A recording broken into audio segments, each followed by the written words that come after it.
say nice things about me.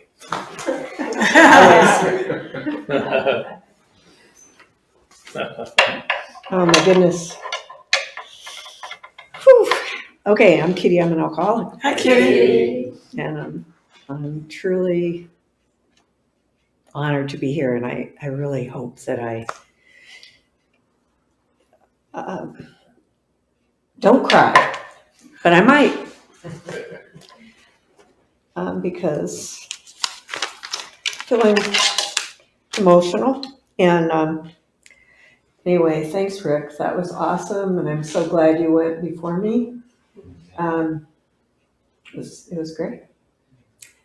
And I definitely am right here with you guys. So I came up with this little outline because I need to do that. And so I thought I'd talk about who am I, where have I been, where am I now, and how do I want to move forward and stay sober for the rest of my life. So Kitty alcoholic. I first got into the program like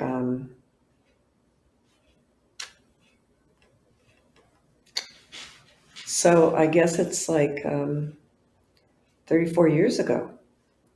I got sober 6 days before I turned 40, and that was that long ago. And changed my life. I had to go to treatment in order to. I got sober before I went to treatment. I went to treatment 3 months after I was sober. I was totally losing my mind. And I had a friend that recommended or just said, hey, why don't you do that? I needed to do that. I needed to go to treatment and be there, kind of locked up, really, because I had tried to stop drinking for some time. And I couldn't stop drinking on my own, and I didn't know how to do it. And so anyway, so that was then. And today I have just 10 months. Last Christmas Eve, I drank. I was going to go to a deal on Christmas Eve with my family, and I got shook up about it, and I drank that day before my daughter and my grandson and they arrived to my house. I had a bottle of champagne. Okay, so that was then, and I'm here now, and all of the years that I've had here are, definitely part of where I'm at today. And I'm sorry that John wasn't here today to share before me, because I would have loved to have heard from him, and he's sick, and I had no idea that I'd have to speak so long here tonight, but I'm grateful for that too. And so anyway, that's who I am. And so how I got here to begin with is I grew up in an Irish Catholic family, and, everything was supposedly great, and it really wasn't great. We didn't talk about anything. And I think that there was a lot of, well, first of all, there was multi-generations of alcoholism. And so that was part of the deal. And I had a lot of people in my life that, like I had nuns that were my great aunts, and my uncle was a priest, my aunt was a nun, and they were all nurses, and there was so much alcoholism. And so that's what I grew up with. One of 5 kids. Nothing terrible happened to us. It's like we were a little family there in South Bend, Indiana. But we didn't talk about anything, and alcohol was what people did. And my mom and dad had cocktail parties, and I really liked that, and I was drawn to that. wow, was I ever drawn to that when I was very young? So anyway, I started drinking when I was young. My family moved a lot. That supposedly is also a risk factor for becoming alcoholic, but mostly grew up in an alcoholic family and I started drinking when I was young because I mean basically I felt really I didn't have much self-esteem and we didn't talk about anything in my family. I don't blame anybody for that. It just was what it was. But myself as a kid, I really think I wanted and needed to talk to people and I didn't have that. So anyway, I went inside and I felt uncomfortable and as soon as I had a drink or that became how I felt comfortable. It really did. And so that's just the way it went. And honestly, I had nothing horrible happen to me in my life. I mean, I've just been guided. Now I see that, and um, all the Catholic stuff that I got taught, I didn't, I didn't feel it. That spiritual thing, I didn't feel it. It didn't come through. I didn't have. Um, it didn't happen for me, I guess. And so here I was just one of five kids. We were just the group kids. And so I knew that I needed to get out of my family some. Like I didn't feel like some of my siblings, I guess, where it was okay to just be there. I didn't feel like that. I needed to get out. So I started doing that at a young age and I got to make a lot of friends and that sort of thing. And that helped me a lot. But as I got older, I gravitated towards people like me that felt kind of on the fringe. And and then we moved a lot and I stayed on that fringe and I gravitated towards people who like to drink. That's how it started, felt better to drink. And then, I grew up in a time like, I was in Boulder, Colorado. I graduated from high school in 69. Like, it's like big drug time, so cool, and by then, I had tried again. I think I really wanted something like some kind of connection spiritually. And I tried when I was in high school to get that a little bit, but it just was too weird. And so basically I just drank with everything. I mean, I had a lot of really great experiences growing up. My family went out of the country, no, nothing major happened to me that I know of, right? But um,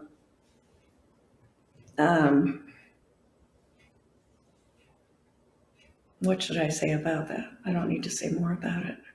I had great opportunities. I went to college. I did all this stuff, and I think it was when I knew I was an alcoholic for a long time.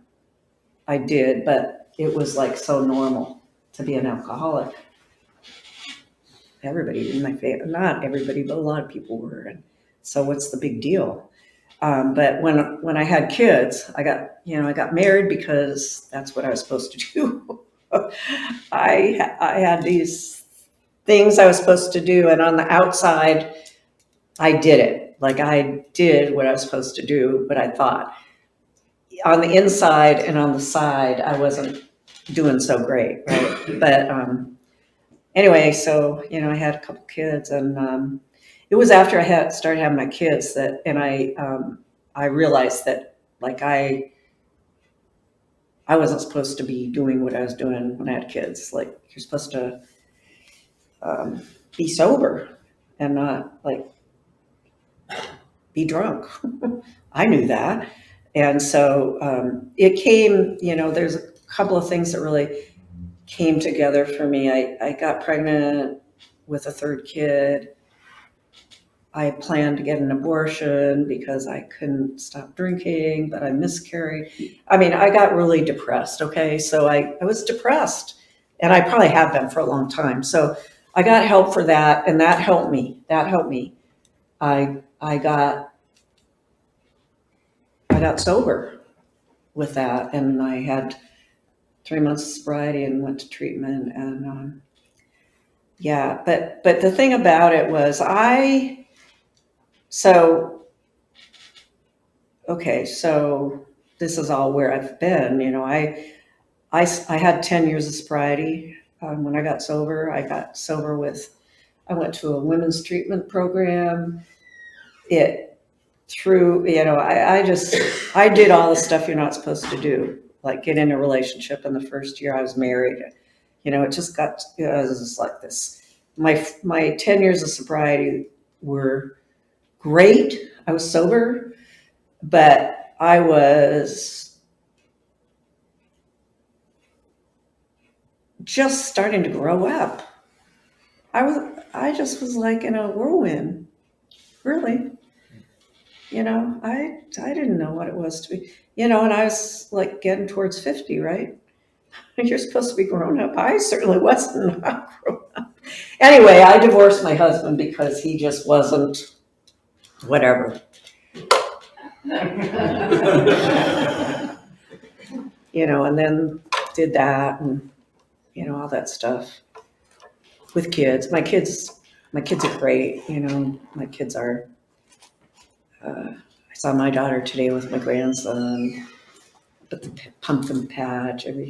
Anyway, back to me. But so 10 years I was in a relationship. Relationships make me crazy. I don't know how to do relationships very well.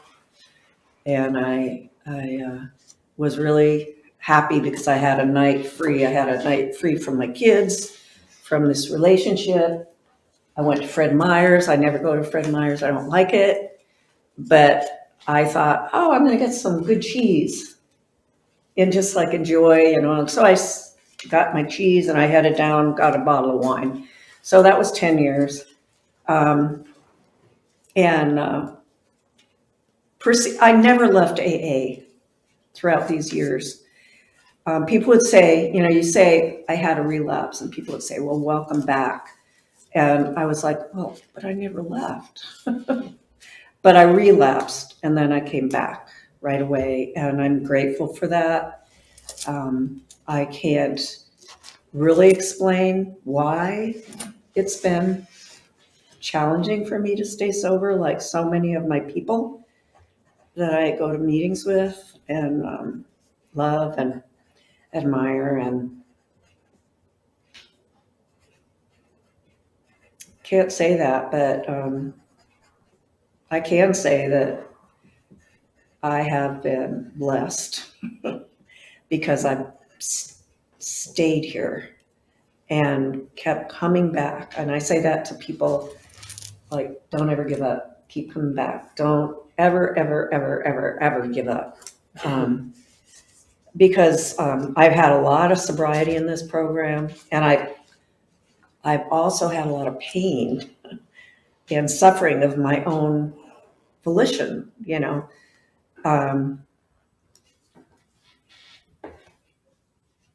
So early on in the program, I understood, or I thought I understood that thing. I loved it. Acceptance is the answer to all my problems today. And I'd say that that's been one of my major challenges is acceptance and just allowing things to be and not needing things to be different than what they are. That's been a major challenge for me, and um, I'm working on that right now all the time. And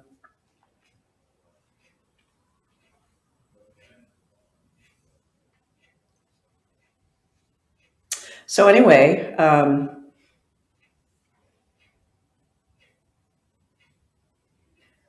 I had a great career. Nothing bad happened to me in my career, really. You know, I mean, probably, who knows, but yeah, I had a really great career. I don't know how that happened. I mean, I was like, I remember one day when I never got the spiritual stuff in the church, but I remember one day laying at what time is it anyway?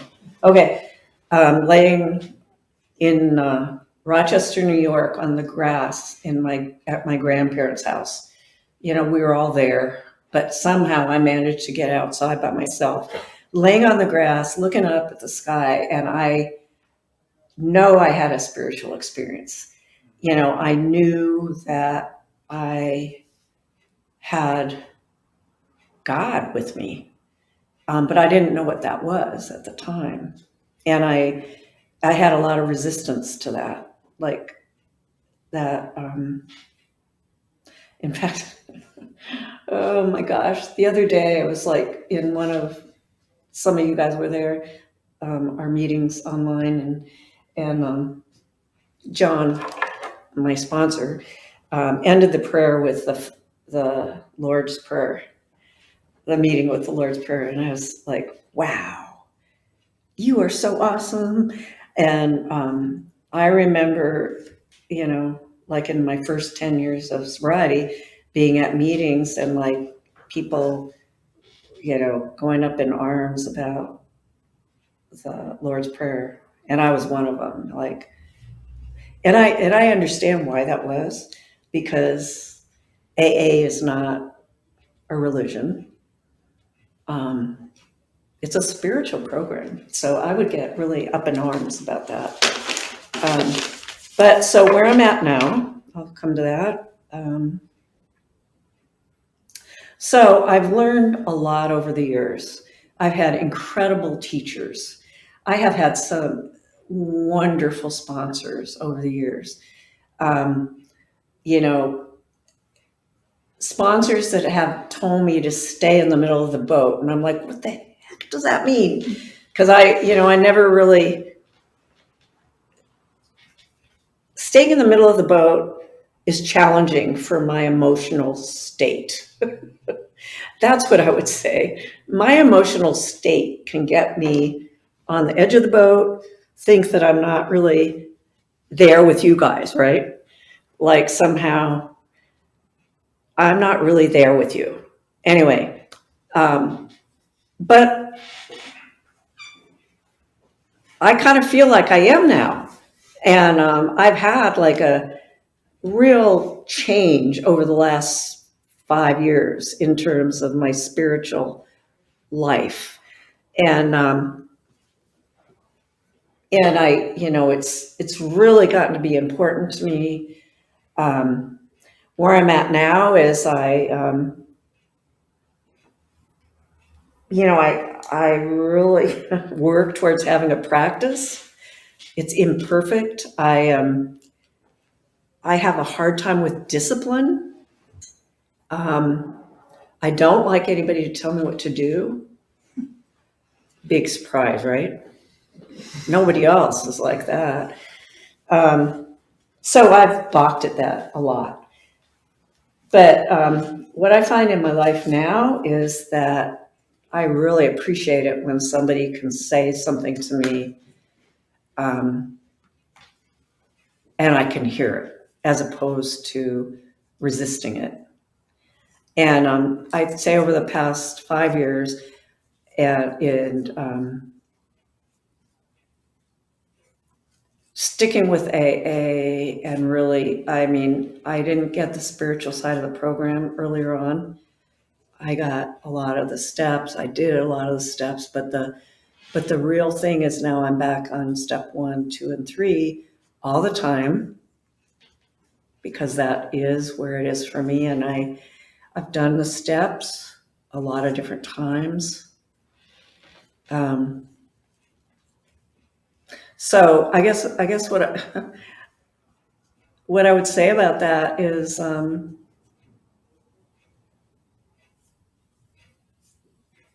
what I always do when I'm at meetings and when people come back after a relapse, and people have said to me, like, just get right back on it. And yeah, you fall off, get back on it.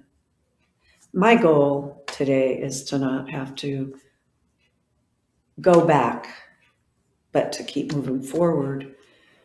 And I would say that despite relapsing over, like, especially the past 10 years, occasionally, not a lot,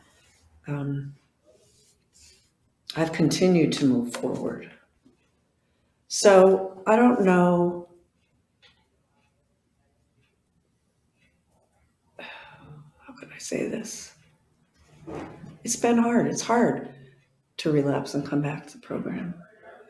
But it doesn't mean what I thought it did. It doesn't mean that I'm less than. It doesn't mean that I'm less spiritual than. It is just part of my story. And moving forward for me, I'm really I'm seeking out new ways. I'm doing more reading in different ways, spiritually, in terms of finding ways that I can really hear the message. I don't balk at what I read in the big book anymore. I mean, I really take it in, and I go to meetings all the time, not every day of the week, actually, because I've got other spiritual things that I need to do and other ways to take care of myself. But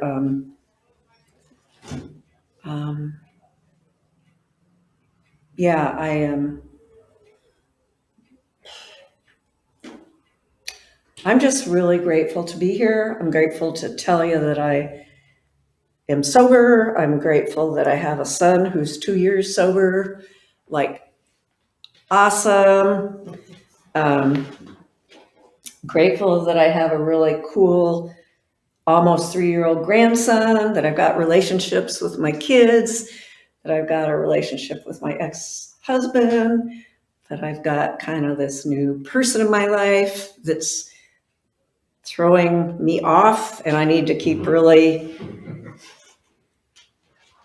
I mean, I need to be grown up, right? That's what I want to be. I want to be grown up. And let me tell you, it's a challenge because I have ideas about the way things ought to be. And almost every day I go, accept the way things are. Things are great. Things are great in my life. So my thinking gets in my way. And yeah, I'm really grateful to have relationships with my 4 siblings. 3 of them are practicing alcoholics. One of them is having a lot of memory problems, and I get to support her.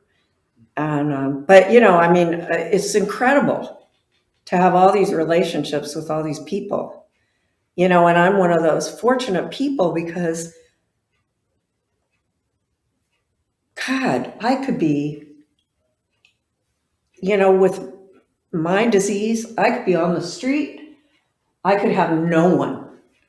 And I am really aware of that. And I am just grateful. And yeah, I like to talk to people who are in that position. And yeah, so that's all I have to say. Thank you.